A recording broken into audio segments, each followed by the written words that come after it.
One night, at the mainline sheds, the engines were resting and chatting amongst themselves.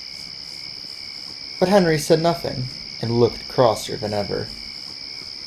James looked over. "Something the matter, Henry?" he said. Henry looked back at James. "Yes, James, something is very much the matter," Henry replied in a mocking tone. "I'm due to pull the flying kipper again tonight." Gordon overheard, and was very confused. "Henry, I thought you liked pulling the kipper." Henry rolled his eyes and then replied, "Yes, Gordon, but you must know that us big engines need a change of scenery." Gordon and James both looked baffled to see Henry, of all engines, talk this way. It was usually either one of them speaking in that tone, not Henry. Henry continued, "I wouldn't suppose you would mind letting me pull the night express, would you?" Gordon just glared at Henry, and didn't say another word before going back to talk with the other engines. James chuckled under his breath before doing the same.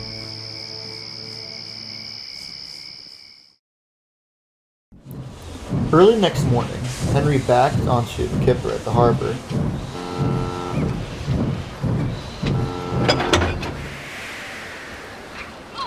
He was coupled up to the train and set off. Henry sailed smoothly down the line. The trucks came along quietly, and his driver was very pleased. "Nice work, Henry," he said cheerfully. "This proves to me even more that you're capable of pulling that special train later this afternoon." Henry looked puzzled. "Special train? What special train?" His driver laughed. "You're due to pull a tourist express from Knapford to Barrow and Furness and back to Province Gate." Henry pretended to be happy and smiled. But as his driver smiled back and went back inside the cab, Henry looked down and said, "Bother, tourist train." Henry didn't like tourists. They were loud, obnoxious, always misinformed, and worst of all, called him Green Gordon, which Henry didn't like at all. What made it worse was that they were going off to see the narrow-gauge engines. Henry had great respect for Scarloe, Rheneas, and especially Duke, and was scared of what sort of ridiculous and baffling, stupid misinformation they'd spread and give out to the engines. Henry was a few minutes late coming back to the sheds with a smile on his face, and saw Gordon and James smiling at him. James laughed. "Ha! So that's why you were upset about pulling the kipper. Slow to steam again? Need more Welsh coal?" James and Gordon burst out in wheezing and laughter. Henry wheezed at James. "Bugger off, scrap iron. You can't climb hills." James looked down at his wheels and said nothing. Henry looked back over to Gordon with a cheeky smirk. "And you? Your safety valve of First War times been your Flying Scotsman has had pictures of him." Gordon was in utter shock, and in a complete loss for words. The three would always tease each other from time to time, but now Henry was throwing insults to the other big engines. "My dear engines," started Henry with a smug look, "I had an epiphany last night. I was told I was to take the Province Gate tourist train." "You?" yelped Gordon. "Let me finish, Gordon," interrupted Henry. "Now, you both know that I despise tourists," he continued, "but on my room through the kipper, I heard a certain blue sausage speaking about the train, and how much he wanted to take it and how important it was. And for the fat controller to choose me to take that train? Oh well, that must mean something. I am the most efficient engine on the main line. Gordon can't keep his safety valve intact for 5 seconds, and James can't climb hills without slipping as if he's on an ice rink. You'll never see me trip up like that." The engines were still surprised when Henry rolled out of the shed to get his coaches.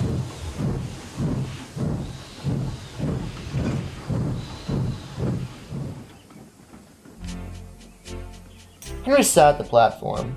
There were only a small lot of local tourists that were Section citizens.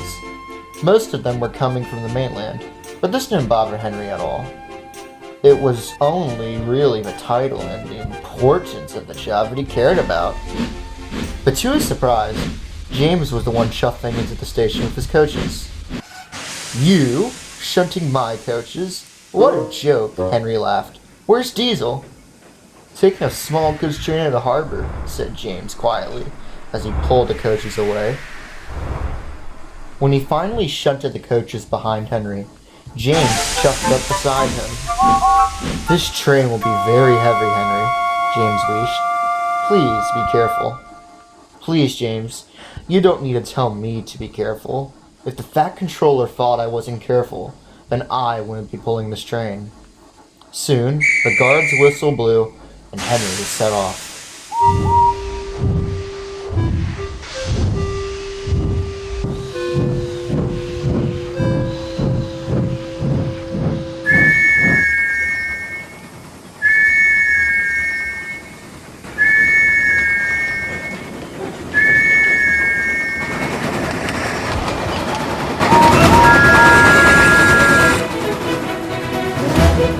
Eventually, Henry was rocking down the line at express speeds, pushing himself harder and harder.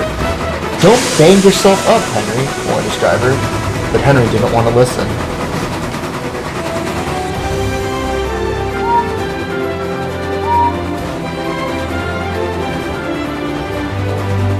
Henry thundered through stations and wheezed past engines, whistling loudly all the way to Barrow in England.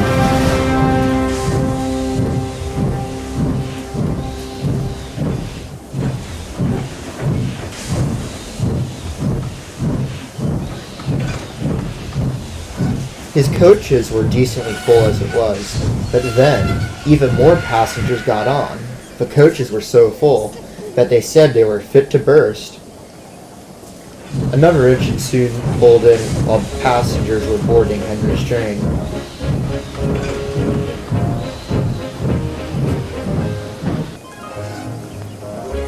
"Woo!" the engine said.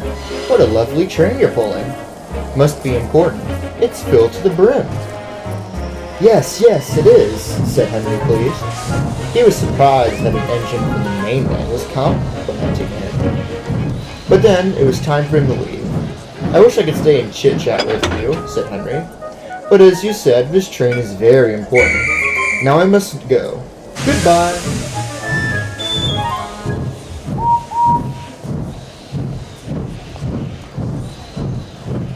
However, the engine had his doubts that Henry would make it with that attitude.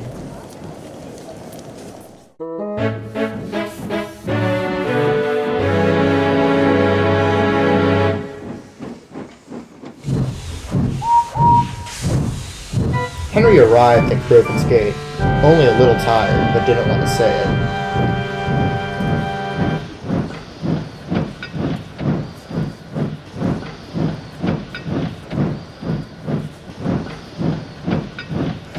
Passengers flooded off, with one child waving, "Goodbye, Gordon."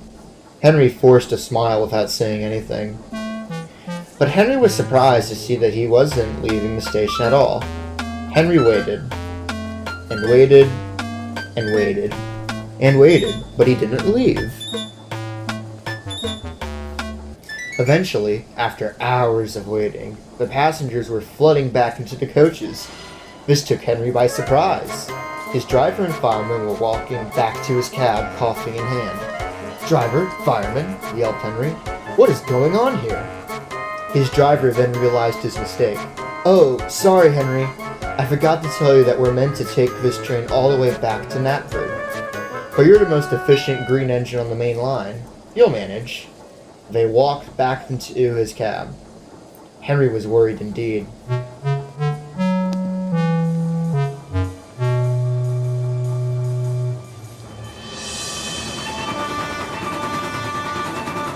On his way back to Knapford, the coaches felt heavier than ever before, and his axles felt sore and tired out. "Bother," he groaned. "I pushed myself too far." "What was that?" called his driver. "Oh, nothing," wheezed Henry. "Just thinking aloud about Gordon being a prat." His driver chuckled and went back into the cab. That was a close one, thought Henry as he thundered onwards. Meanwhile, Gordon and James were at Marin Station, that lay before Gordon's Hill. They were grumbling as they did freight and shunting work. They wouldn't have been complaining as much if Henry wasn't being boastful whilst pulling that train. "I want to get back at Henry," grumbled Gordon. "For what?" wheezed James. "For what? James, you're really gonna say that now?" Gordon growled. "That Henry is too big for his wheels. Who does he think he is, speaking to us that way? He doesn't deserve that passenger train. He's a freight engine. A freight engine, I say." "I don't agree with you about the freight engine part," chuckled James. "But I do agree about giving Henry what for." Just then, Henry clanked through the station, still going fast, but not nearly as fast as what he did earlier that day. "You see that, James? That should be me right there. Henry should be doing this nasty work in the yards," Gordon huffed.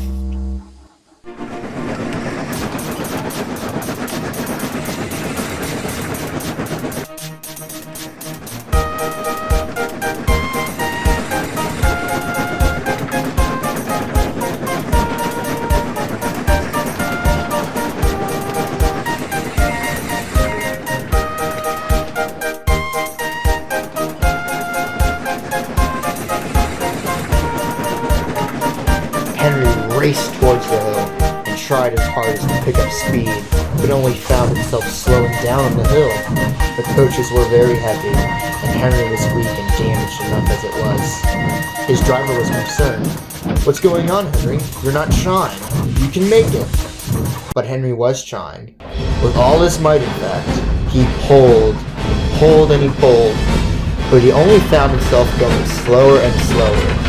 He found that he came to an almost complete stop when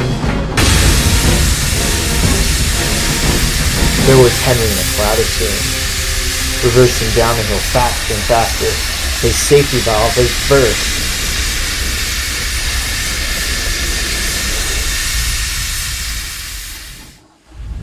Henry reversed into the station where Gordon and James smiled, and as soon as he stopped in between them, they laughed so hard that their wheels wobbled on the rails.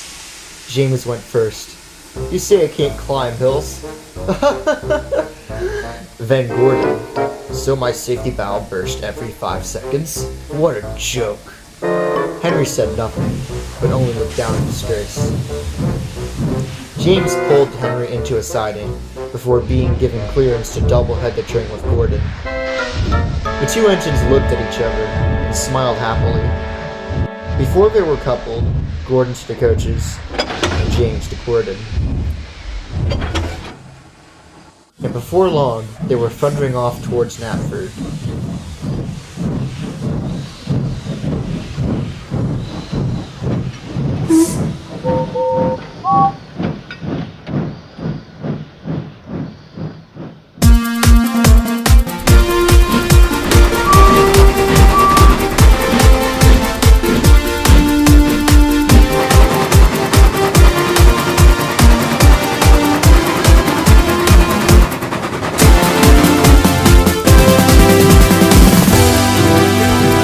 They made it right on time.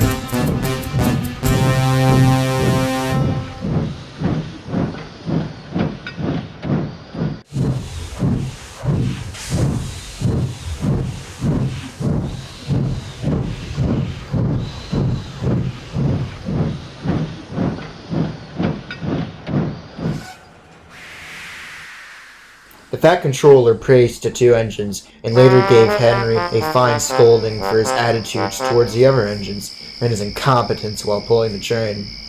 When he had finished, and had driven away his car, Gordon and James puffed into the sheds, and surprisingly, weren't there to tease Henry.